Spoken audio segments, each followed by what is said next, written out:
చిలకలూరిపేట పట్టణంలోని ఏపీఎస్ఆర్టీసీ డిపోలో 2 నూతన బస్సులను స్థానిక శాసనసభ్యులు పత్తిపాటి పుల్లారావు ప్రారంభించారు. ఈ సందర్భంగా ఆయన మాట్లాడుతూ కూటమి ప్రభుత్వం ఏర్పడినాక రాష్ట్ర వ్యాప్తంగా ఇప్పటికీ 1400 కొత్త బస్సులను ప్రారంభించినట్లు తెలిపారు. అలాగే ప్రయాణికుల సౌకర్యార్థం మరో 2000 బస్సులను ఏర్పాటు చేయనున్నట్లుగా ఆయన పేర్కొన్నారు.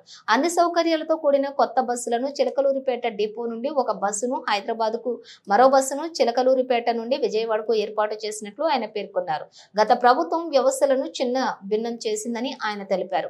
కూటమి ప్రభుత్వం ఏర్పడినాక ప్రజలు సుఖ సంతోషాలతో నిర్భయంగా తమ ఆస్తులకు తమకు ఎటువంటి నష్టం కలగదని నిశ్చింతగా ఉన్నారని అన్నారు.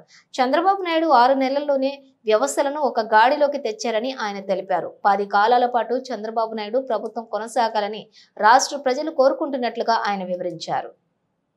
ఈ కార్యక్రమంలోని జనసేన పార్టీ సమన్వయకర్త తోటరాజ రమేష్, కూటమి నాయకులు, కార్యకర్తలు పాల్గొన్నారు.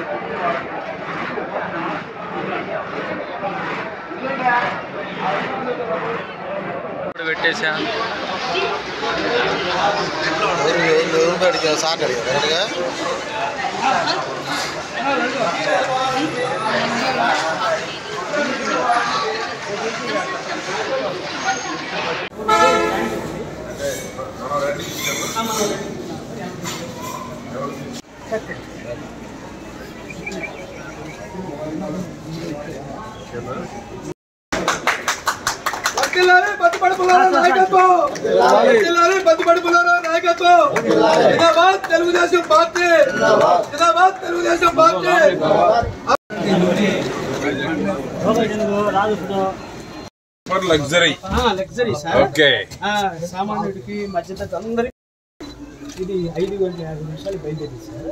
ఇంటర్వ్యూ 5:40 నిమిషాలకి బస్సులు కూటమి ప్రభుత్వం ఏర్పడిన తర్వాత కొత్త బస్సులు ప్రారంభించడం జరిగింది.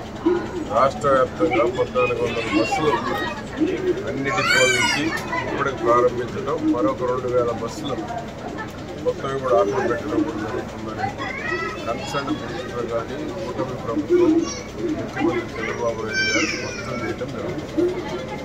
ప్రయాణికులకి కాలం చెందినటువంటి బస్సులు తీసేసి కొత్త బస్సులు సౌకర్యవంతంగా ఉండేటువంటి దానికి చంద్రబాబు గారి ప్రభుత్వం నిర్ణయం తీసుకోవాలి. ఇది మియాపూర్ నుంచి రాత్రి 11 గంటలకు మియాపూర్ బస్సు ఇక్కడి నుంచి ప్రారంభమయ్యి ఉదయం 6 గంటలకి అక్కడ చేరుకోవడం జరుగుతుంది. మళ్ళీ అటు నుంచి 8:45 బయలుదేరి ఇక్కడ 4 గంటలకి చేరుకోవడం జరుగుతుంది. ఆ విధంగా హైదరాబాద్ వెళ్ళేటువంటి వాళ్ళకు కూడా డిఫరెంట్ ప్లేసెస్కి బస్ సౌకర్యాన్ని చిలకలూరిపేట డిపో నుంచి అందించడం జరుగుతుంది.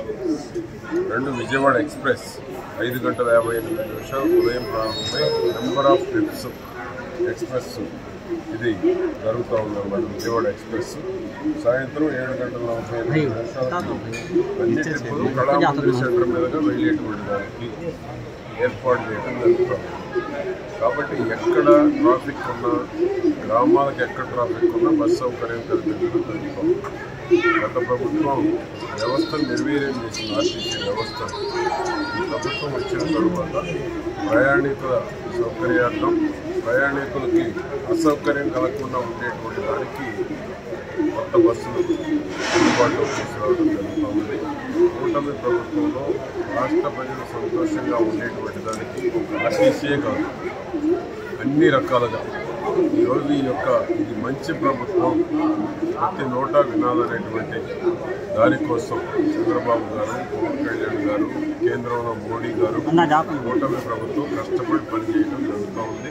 కూటమి ప్రభుత్వంలో అరాచకాలకి, అవినీతికి, అక్రమాలకి, దౌర్జన్యాలకి, అక్రమ కేసులకి గత ప్రభుత్వం నుంచి ఈ ప్రభుత్వంలో అందరూ సంతోషంగా ఉన్నాం, అటువంటి అరాచకాలు ఈ ప్రభుత్వంలో లేవు అనేటువంటిది ఈరోజు 6 నెలల్లో ప్రజలు ఎంత సంతోషంగా ఉన్నారు అనేటువంటిది ఈరోజు స్పష్టంగా కనబడుతూ ఉంది.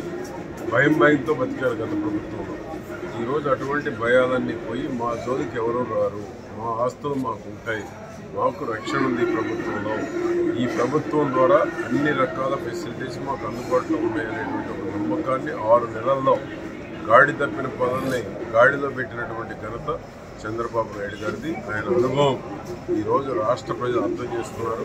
చంద్రబాబు గారు 10 కాలాల పాటు ఈ రాష్ట్రానికి ముఖ్యమంత్రి ఉంటే దేశంలోనే నెంబర్ 1 ఆంధ్రప్రదేశ్ తీసుకెళ్లేటువంటి దానికి చంద్రబాబు గారి నాయకత్వం అవసరమనేటువంటిది ఈరోజు రాష్ట్ర ప్రజలు కోరుకుంటా ఉన్నారు. ఆ దిశగానే 164 సీట్లు ఇచ్చి ఒక చరిత్ర కూడా సృష్టించారు. అటువంటి చరిత్ర సృష్టించినటువంటి ప్రజలకి ఏ విధంగా సాటిస్ఫాక్షన్ లెవెల్స్ తీసుకురావాలో ఆ రకంగా 74 ఏళ్ల వయసులో అహర్నిశలు కష్టపడుతున్నటువంటి చంద్రబాబు నాయుడు గారికి రాష్ట్ర వ్యాప్తంగా ఇది మంచి ప్రభుత్వం అభినందనలు వెల్లువెత్తుతాం.